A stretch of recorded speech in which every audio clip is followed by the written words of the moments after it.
माया में ब्रह्म है, ब्रह्म में माया है, मनुष्य का शरीर नश्वर है, प्रभु का ध्यान करो.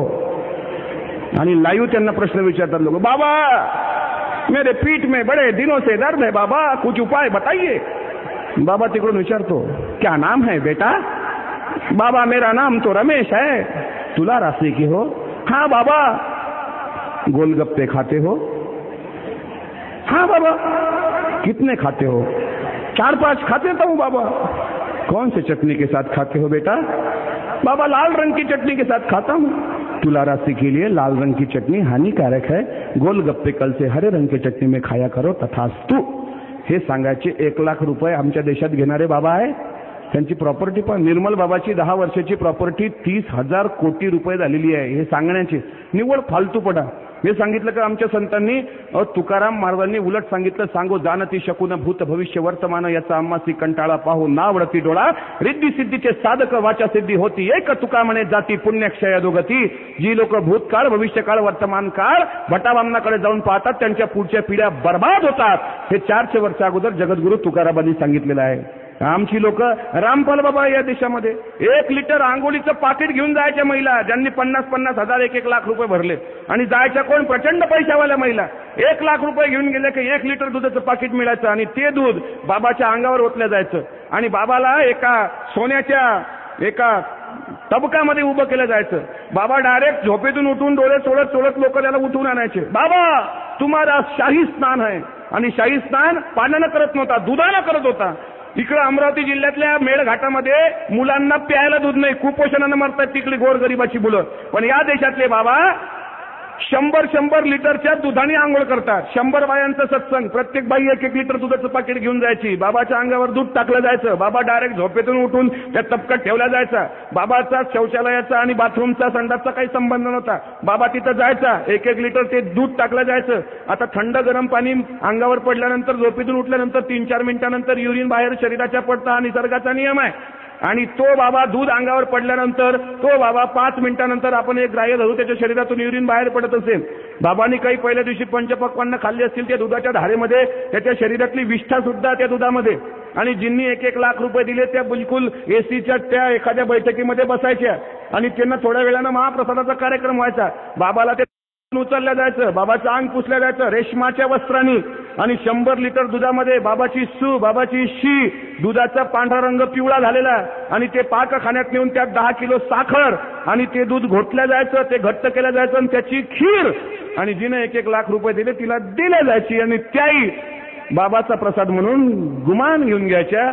आणि जेव्हा लहान मुलं म्हणायची पप्पा ये तो खट्टा लग रहा, तेव्हा त्याची माय म्हणायची बेटा ये बाबा का तीर्थ है और बाबा के तीर्थ की कभी चिकित्सा नाही करते, टिंगल करत नसतात. हे धर्माच्या नावावर खाल्लं पाहिजे. आपल्या देशात ज्या देशात गाडगे बाबा नावाचे बाबा झाले त्या देशातला हा खिळसवाना प्रकार आहे, लक्षात घ्या.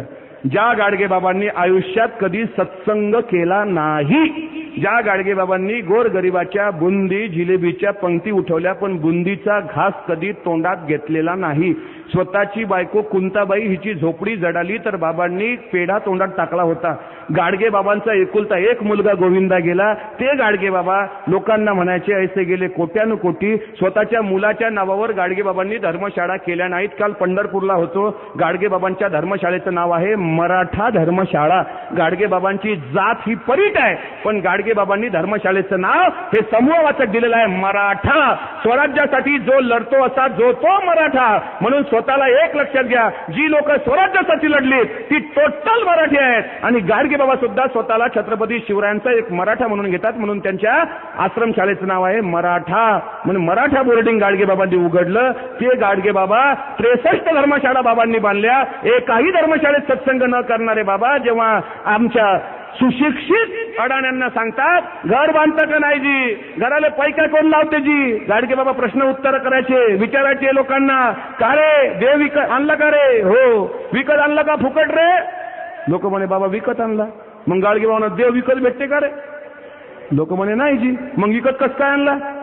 आणला बाबा आणला. मग देवाची आंघोळ घातली का रे, हो. देवळाचं देऊळ कोण बांधलं रे, बापा गवंड्यानं बांधलं. गवंड्याची कधी सत्कार केला का रे, हा बाबा. का रे, कारण तो शूद्र आहे. बरं ठीक आहे. देवळाला वर्गणी कोण दिली रे? बाबा आमच्या बापानं दिली. मग त्या बापाच्या कधी पाया लागले का रे?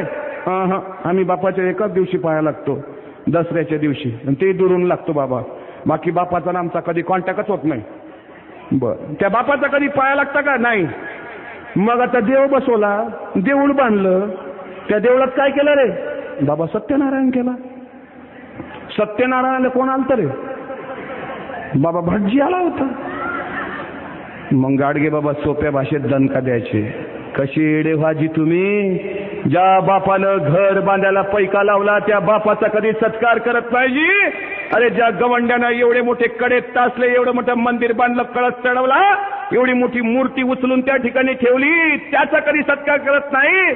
आणि जो माणूस तुमच्या आमच्या कधी मरणाधरणात कामा येत नाही त्याच्या हातानं सत्यनारायण करता. एक लक्षात ठेवा, सत्यनारायण देवाची भक्ती नाही, हे भटजीची रोजगार हमी योजना आहे, हा चिवत्याचा बाजार आहे. सत्यनारायण करू नका हे संत गाडगे बाबांनी 1956 साली सांगितलेलं आहे. आणि आमचे लोक इतके बहादर आहेत की आता 20 डिसेंबरला सत्यनारायण करतील गाडगे बाबाच्या पुण्यतिथीला. खेटरानच पूजा घ्या. काही काही लोकांनी पीएचडी केली गाडगे बाबांच्या जीवनावर, पीएचडी करणारे प्राध्यापक, आणि तेच सत्यनारायण करतात गाडगे बाबाच्या फोटोखाली. इथं वाटतं कुठंतरी आम्ही पराभूत झालेलो आहोत, आमच्या मुलांना दिशा कळलेली नाही, त्यांना कळू द्या. संभाजी महाराज हे राष्ट्रप्रेमी आहेत. दुसरा एक संभाजीराजांबद्दल एक चुकीचा गैरसमज पेरला. काही लोक म्हणतात ना, देश धर्म पर मिटने वाला शेर शिवा का छावा था, महापराक्रमी परम प्रतापी. आमच्या कोण्याही माणसाला विचारा संभाजी महाराजांबद्दल काय वाचलं? छावा नावाची कादंबरी. अरे कादंबरी आहे, कादंबरी इज नॉट हिस्ट्री. तो इतिहास होऊ शकत नाही, इतिहासाला पुरावा लागतो. जर तर हा सूर्य, हा जयद्रथ, इतिहास कादंबरी होऊ शकत नाही. छत्रपती संभाजी महाराज हे प्रेरणा पुरुष आहेत, इतिहास पुरुष आहेत, हे पुराण पुरुष नव्हे. छत्रपती संभाजीराजांनी देशमस्तकी धरलेला आहे. छत्रपती संभाजी महाराजांचं राष्ट्रप्रेम आहे, लक्षात घ्या. आणि ज्या लोकांनी संभाजी महाराज रगेल आणि रंगेल, आमची भावना इथं दुखली पाहिजे.